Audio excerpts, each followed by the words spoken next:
আজকে আমি বানাবো চিকেন রোল। আর এই চিকেন রোলটা আমার হাজবেন্ড অনেক পছন্দ করে, তাই আপনাদের কাছে আমি শেয়ার করছি। ফার্স্টে আমি সামান্য পানি আর আটা দিয়ে সুন্দর করে গুলিয়ে নিয়েছি, আর কেন গুলিয়েছি তা পরে দেখাবো। এখন আমি অল্প পানি দিয়ে কর্নফ্লাওয়ার গুলে নিচ্ছি, আর কর্নফ্লাওয়ারও আমার কাজে লাগবে, তাই আগে থেকে আমি গুলে নিয়েছি। এখন আমি রুটি বানানোর জন্য আটা নিয়ে নিচ্ছি, আপনারা ময়দাও ইউজ করতে পারেন। হালকা পরিমাণে তেল এন্ড লবণ পরিমাণ পর্যন্ত দিয়ে নিয়েছি। এখন কুসুম গরম পানি আর ঠান্ডা পানিও আমি একটু ইউজ করেছি।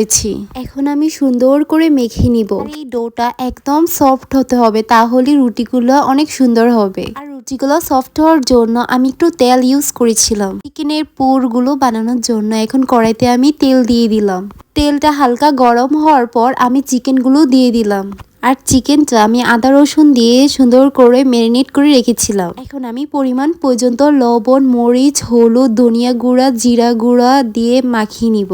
এখন আমি পেঁয়াজ কুচি আর মরিচ কুচিগুলো দিয়ে দিলাম। এখন আমি সবগুলো উপকরণ মিক্সড করে নিচ্ছি অ্যান্ড ভেজে নিচ্ছি। হালকা পরিমাণে আমি একটু সয়া সস ইউজ করেছি। এখন একটি ডিম দিয়ে দিব, আপনারা সেটা দিতেও পারেন আর না দিতে পারেন, এটা আপনাদের স্বাদ মতো। এখন ডিমটা আমি সুন্দর করে মেখে নিচ্ছি। সকল উপকরণ ভাজার পর কর্নফ্লাওয়ার অ্যান্ড পানি দিয়ে যে মেখে রেখেছি ওটা আমি দিয়ে দিয়েছি। এখন একটু পুরটা একদম মাখো মাখো হবে অ্যান্ড খেতেও অনেক মজা লাগবে। এই তো পুরটা একদম হয়ে গিয়েছে, এখন আমি উঠিয়ে নিব। এই তো রুটির কাইটা একদম সফট হয়েছে, তা তো আপনারা দেখতেই পাচ্ছেন। অ্যান্ড রুটির কাইগুলো আমি একদম ছোট ছোট করে নিয়েছি। এদিকে কাকি রুটিগুলো সুন্দর করে বেলে দিচ্ছে, কারণ আমি বেলতে পাই না, তাই কাকি প্রত্যেকটা রুটি বেলে দিয়েছে।